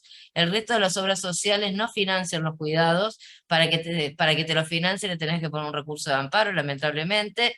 Pero el PAMI sí es tal vez la única obra social en Argentina que te da un subsidio, que lo estamos cambiando porque no es lo mejor, no estamos muy de acuerdo con el subsidio personal, estamos cambiando y estamos llevando, si quiere antes de fin de año, lanzar el nuevo programa de cuidados, que tiene un formato prestacional, que es una prestación con un baremo de atención a la dependencia, que pueda tener controles, porque el subsidio vos no lo podés controlar. Esto, queremos calidad en la prestación, queremos controles, que los cuidadores y cuidadoras estén en el registro nacional, acreditados ante el registro nacional, que tengan formación. Estamos cambiando todo ese plan de PAMI, pero cuidados en domicilio, tenés el subsidio, centro de día, no hay tantos, hay 40 y pico en todo el país, queremos que haya muchos centros de día, pero bueno, no hay en la Argentina. Por eso con el Ministerio de Desarrollo Urbano y Vivienda firmamos un convenio para construir 100 centros de día en todo el país. porque debería haber miles y miles y miles de centros de día, porque el cuidado en domicilio, el centro de día, las personas no tienen que ir a una residencia. Hay muchas residencias en Argentina, hay más de 3.700, según el censo 2010, vamos a ver cuántas da ahora, debe haber más, supongo, según el censo, el último censo, de las cuales 560 son las prestadoras que trabajan con PAMI, las otras no trabajan con PAMI, muchas son públicas, más allá de que nosotros también contratamos públicas, pero la falencia grande en nuestro país, por eso presentamos con el Ministerio de la Mujer la Ley de Cuidado. No sé si conocen la Ley de Cuidado, tiene un capítulo de vejez, que lo escribimos acá con los compañeros y compañeras de PAMI. Hace falta una política pública universal. Todo lo que hay es insuficiente y escaso. Todo lo que tenemos en Argentina, más allá de que el PAMI esté brindando, nosotros tenemos bajo programa 114.000 personas en cuidado en domicilio, 20.000 en residencias, y no me acuerdo cuántas en centros de día. Eso igual sigue siendo insuficiente. Digo, todo lo que tenemos es insuficiente. Así que la política nuestra es poder mejorar la calidad de la prestación y tratar de intentar un camino de que lleve a una buena cobertura. Ahora, yo les digo, el 63% de las personas mayores tiene PAMI. ¿Qué pasa con el resto? Por eso es importante la ley, porque no todos tienen PAMI. Entonces hay que ser conscientes de que no todos tienen PAMI, y los que no tienen PAMI la pasan peor que los que tienen PAMI. Porque el PAMI, como obra social, con todas sus falencias que puede tener, es una obra social que le resuelve los problemas de los tratamientos oncológicos, los tratamientos complejos, las residencias. Si yo que necesito una residencia, tengo que hacer tengo que poner un recurso de amparo, OSDE no te da la residencia. Digo, o cualquier otra prepago, o la mayoría de las obras sociales. PAMI y IOMA son los que más cubren prestaciones gerontogeriátricas. El resto, a menos que le hagas un juicio, no te las cubren. Por eso es importante la ley, ¿no? Es muy importante la ley del Sistema Integral de Cuidados, porque hoy es insuficiente todo lo que podamos contar. Hay preguntas, Mónica, que se refieren al interior, a provincias como Salta, que fue mencionada un par de veces, y en materiales, si el acceso en el resto del país, además de lo que haya en AMBA, existe y el acceso es accesible en el resto del país. Y depende qué, los cuidados es accesible en todo el país, todos los cuidados a largo plazo, centro de día, cuidado en domicilio, subsidio para cuidado en domicilio, residencia, sí, por supuesto. El centro de abordaje a la violencia los hacemos vía Zoom, o sea, los que viven en Cabo o en los alrededores pueden venir al centro, pero el resto nos pueden escribir, y de hecho tenemos un grupo de ayuda mutua de todo el país, de mujeres mayores que sufren situaciones de violencia, y que lo hacemos desde la virtualidad. Depende de lo que necesiten. Hay cosas que están en Cava y hay cosas pero que tratamos con la virtualidad de llegar al resto del país, y hay otras cuestiones que puedan acceder. En Salta a toda la política de cuidado pueden acceder perfectamente, van a la UGL o a la agencia y por supuesto que pueden plantearlo. Sí, tienen levantada la mano Mónica y Cecilia. Ajá. Bueno, vamos a darle la palabra porque no veo la pregunta escrita. Acá hay una que le quiero contestar. Porque yo aclaré en el chat que lo mío no era una pregunta, ¿no? Y tenía que ver con el uso del término, que es una discusión que ya hemos tenido varias veces con Mónica, respecto del uso del término vieja, ¿no? Con el cual... Contestada, me parece. No, quisiera aclarar algo más, ¿no? Está contestado, sí, pero yo lo que quisiera aclarar es que, digamos, el uso de la palabra vieja como adjetivo sustantivado tiene que ver con ese declive que hay en el desarrollo de la persona, considerando el desarrollo biológico y físico en algunos de los casos, porque en otros eso es relativo, ¿no?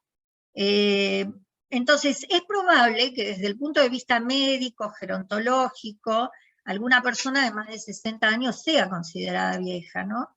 pero... Es académico, Ceci, el término. Está bien. Es un término académico que deviene de la psicología evolutiva, el desarrollo evolutivo. Pero no lo puedo cambiar, porque es así, es como cambiar adolescente. Yo lo entiendo perfectamente, pero tiene este bagaje peyorativo que decía decía Ana, que yo comparto, entonces usamos personas mayores, para no estar... Claro. Ahora, lo que yo voy es que culturalmente el desarrollo es inversamente proporcional al deterioro físico. Entonces, desde el punto de vista cultural y sobre todo aquellas personas que promovemos una transformación cultural y social, la cultura nos permite acrecentar como personas, y entonces, traspasando los 60, nos convertimos en personas mayores, y las mujeres somos mujeres mayores. Entonces, teniendo el término para nombrarnos como mujeres mayores, nombrarnos como viejas, bueno, me parece que es algo subjetivo. Es como un judío diga que no soy judío, no me diga judío. Es esa misma carga, por eso hay un movimiento grande gerontológico que defiende hablar de viejo o vieja, porque deviene de vejez. Es como que los negros rechacen ser negros. Entonces, cuando los viejos rechazamos ser viejos, que nos corresponde por categoría etaria, estamos haciendo lo mismo que un judío que diga no me diga judío. Pero no, bueno, es otra discusión. No sería un rechazo, la verdad, no quiero abundar en esto. Hay distintos movimientos, hay distintas maneras. No sería un rechazo. Respeto, me parece que el término académico es correcto. Para algunas, yo me reconozco como vieja, pero no le digo viejo a nadie. Sí hablo de personas mayores porque entiendo que es un término que genera mucha disputa. Sí, pero, y además yo hago estos planteos en función de intentar correr el horizonte de lo posible, ¿no? Yo sé que académicamente se habla de vejez, de vejeces, de viejos. Yo apunto a la transformación y a correr el horizonte de lo posible, nada más que eso. Gracias. Cecilia, hay acá una acotación que me parece interesante para que lo consideremos. Dice que las residencias acá están todos acomodados, los pobres no llegan. ¿Es así? No, para nada. Absolutamente no, negativo. Por favor. Absolutamente negativo. Vamos a escuchar la respuesta. No, eso es falso. Ya se los digo. En PAMI eso es absolutamente falso. No sé en el resto de las otras residencias. Es absolutamente falso. El que llega y se hace una evaluación y tiene la necesidad, la tiene la residencia. Y es más, les quiero decir, cuando nosotros vinimos había una lista de espera de 3.000 personas que no entraban en la residencia. Hoy no tengo lista de espera. Digo para que lo tengan en cuenta, no tenemos lista de espera. El que sí hay un delay entre que vos pedís presentar el informe médico, el informe social, obviamente hasta que se hace el proceso administrativo, tenés un delay de 1 o 2 meses, a menos que sea una urgencia y lo ingresemos rápidamente. Pero hoy en PAMI, en todo el país, prácticamente no tengo lista de espera. Así que, pero no conozco el resto de las residencias, así que no puedo hablar por el resto. Yo voy a hacer una acotación, yo doy fe de que esto es así, porque además de, digamos, de todo esto que planteamos durante la charla, en nuestra secretaría nosotros recibimos casos puntuales de todo el país y de todo tipo de demandas, ¿no es cierto? Entonces nos encontramos con los 1001 situaciones de diversas complejidades, y damos fe de que en el PAMI las cosas, como dice Mónica, en el caso de las residencias, van, o sea, porque lo vivimos nosotros en el transcurso del laburo que hacemos todos los días desde la Secretaría, ¿no? Excelente. Preguntas. Hay una pregunta acerca de que pregunta, no es una pregunta, es una... Perdón, te interrumpo, Carol, porque está Mónica hace rato con la manito levantada. Ajá. Moni. Bueno, sí, ¿cómo les va? ¿Qué tal? Hola a todos, todas. Bueno, yo soy parte de la secretaría que coordina Ana, de manera que estoy muy empapada de la cuestión. Y puntualmente quería hacer referencia un poquito a las herramientas de las que preguntaban, ya no me acuerdo si fue María Elena o vos, Carol, acerca de que con qué herramientas se trabajan estas cuestiones del cambio cultural en nuestro sector de adultos mayores. Entiendo que somos parte de un conjunto social dentro de la sociedad, ¿no? que está peleando, como dice Ana, por un cambio de paradigma. Y este paradigma, si no se modifica socialmente, también es difícil que el nuestro solo avance. Tengamos en cuenta todas estas características que definió Ana en relación a cuánto influye el mercado en la formación de esta sociedad individualista, sectaria, egoísta, etcétera, etcétera, que claramente nos ha puesto en un lugar de consumidores relativos, que somos nada más que, en todo caso, desde el interés comercial, consumidores de medicamentos. Pero yo me pongo a pensar, ¿qué herramientas tenemos como sector? Lo mismo que qué herramientas hay en la infancia para luchar contra la injusticia, contra la violencia, para los adolescentes. Acá en San Rafael, en un mes se han suicidado 3 chicos entre 18 y 21 años. ¿Qué está diciendo? Este es el sector de esta zona que un índice más alto tiene de suicidios en la juventud. O sea, ¿cómo se está cuidando a los jóvenes?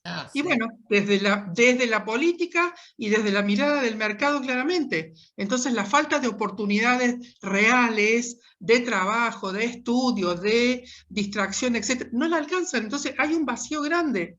Y acá tenemos el resultado en ese sector. Es de terror. 3 jóvenes en un mes que se hayan suicidado.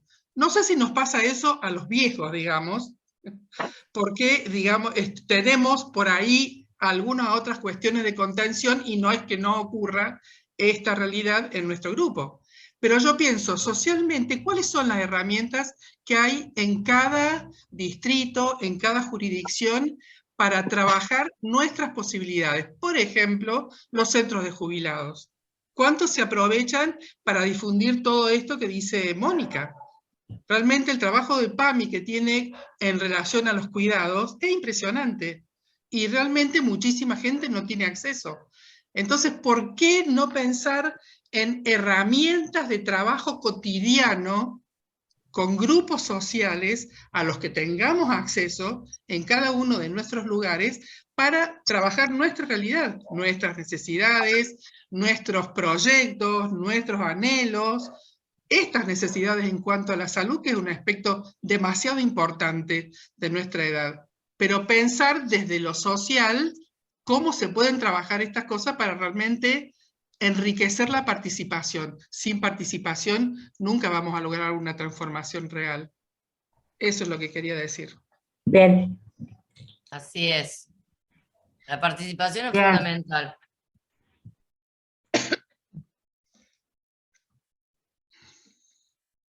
Sí, es una lucha en todos los distintos grupos.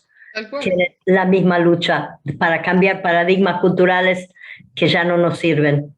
Es una que lucha. en algún momento confluyen, pero claramente es tan amplio y tan vasto el campo de acción que necesariamente hay que dividirse, digamos, por características comunes para trabajarlo más específicamente. Sí, tenemos Eso que pienso. aprender del movimiento de mujeres y tenemos que Sí. aprender de lo que fue la lucha para sacar la ley del aborto, por ejemplo, que Por se unió ejemplo. todo el colectivo feminista y por eso, y hay que aprender de eso.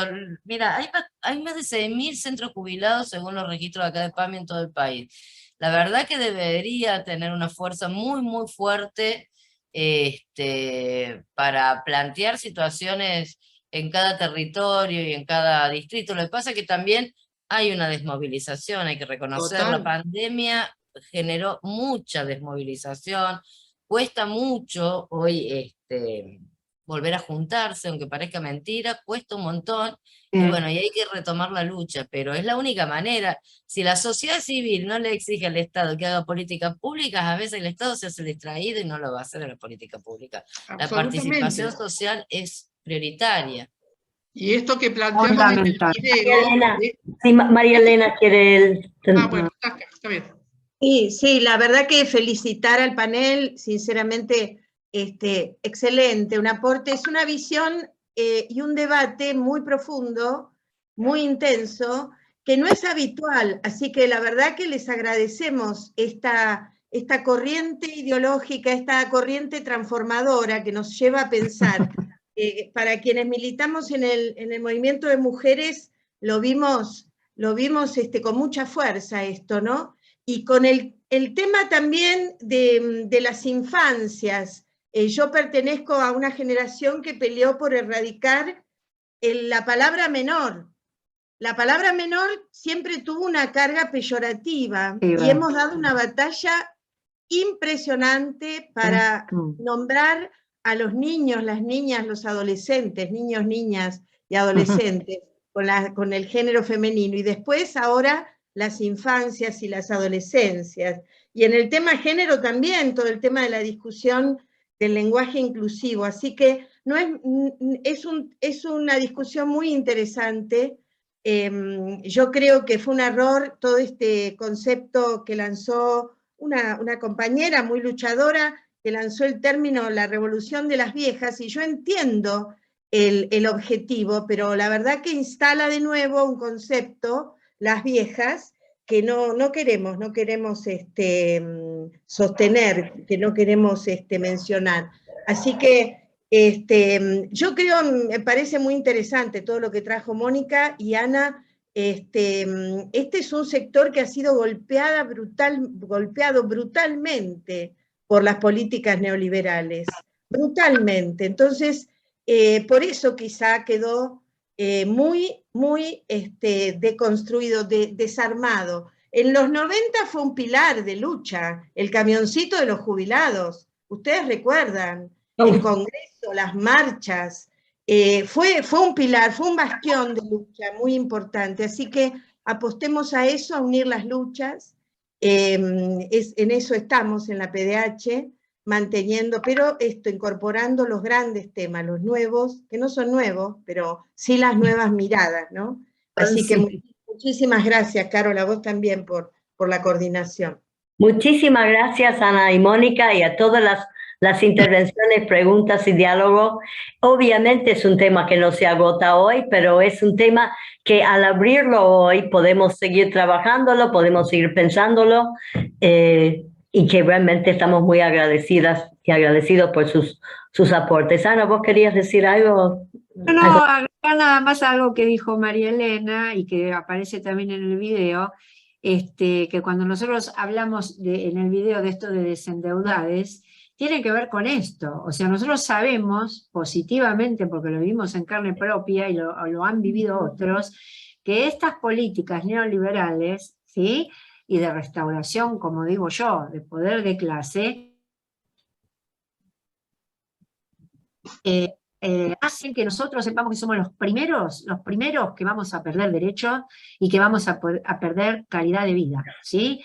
Entonces, es como dicen acá las compañeras, la única forma de combatir esto es mediante la participación, el involucramiento y la movilización de los compañeros. Así que tengamos como objetivo esto bien claro, porque según sabemos y entendemos en la PDH, los derechos humanos son obligatorios, son indivisibles y son progresivos. Entonces, cualquier paso atrás no es solamente un paso atrás, es un pasazo atrás, es una violación de las convenciones y los acuerdos firmados por la Argentina a lo largo de su historia en el restablecimiento de la democracia, para que todos en algún momento podamos tener una vida digna. Entonces me parece que aclarar un poco esto de desendeudades venía bien. Bien, bueno, muchísimas gracias a todas y todos. Se quedó una mano levantada, ¿no? Sí, Lila es. No sé si está ahí, está Lila. Sí, Lila. Sí, acá estoy. Lo voy a hacer muy cortito. En principio agradecer, excelente todo, me encantó. Más allá de que uno sabe muchas cosas, nunca deja de aprender y nunca deja de alimentar los conocimientos. Así que en ese sentido, muchísimas gracias.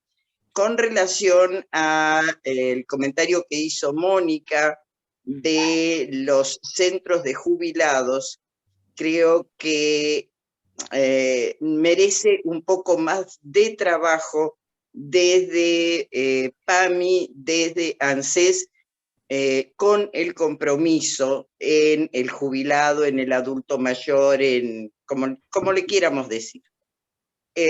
participo del Consejo Municipal del Adulto Mayor, y en esta ciudad que tiene una política muy similar a la de Cava, todo lo que se les ofrece son actividades recreativas, y no pasa de ahí, lo que hace que mucha gente tampoco se sienta interesado. No podemos conseguir una residencia municipal ni provincial. ¿De qué municipio son, Lía? Discúlpame. ¿De qué no te entendí. municipio? ¿De dónde sos? Bariloche. Así que por supuesto que la luchamos, ¿eh? La luchamos, sí. Estamos todos los meses en el centro cívico, no faltamos a las reuniones, pero se necesitaría más acompañamiento de parte de PAMI y de ANSES. Bien. Bueno, nada, hasta acá llegué, porque bien. Aparte me acordé muy a último momento de levantar la mano y no quiero entretenerlos. Está perfecto lo que marcas, Lía. Perfecto. Gracias por la paciencia, Mónica, por haber escuchado reclamos de distintos lugares, porque esto también es muy importante. No tengo ningún problema. Algunos reclamos los puedo solucionar y hay otros que no dependen de mí, no los puedo solucionar. Así que no tengo ningún problema, al contrario, para eso estamos. Llegó la hora de cerrar. Muchísimas gracias a todas y todos. Bueno, gracias a ustedes por la invitación. Gracias a todos por estar. Y a Ana Cecilia saben Mónica, que las adoro, porque así siempre, que más allá de que peleemos culturalmente. Y gracias, Mónica. Defendemos lo mismo, yo pienso lo mismo que ustedes, pero con otra visión desde la academia.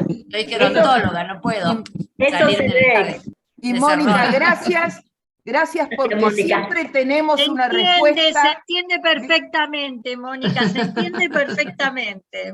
Realmente. Quiero agradecer en este encuentro a Mónica Roqué porque siempre tenemos una respuesta cuando algo le pedimos. Exactamente.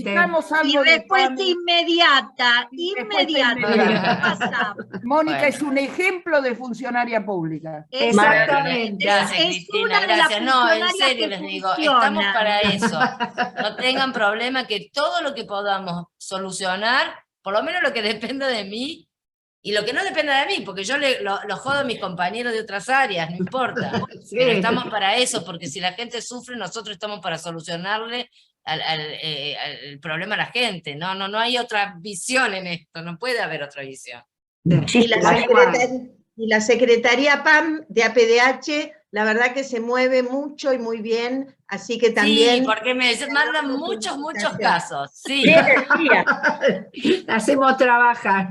Y está muy bien que sea así, ¿eh? Está muy bien.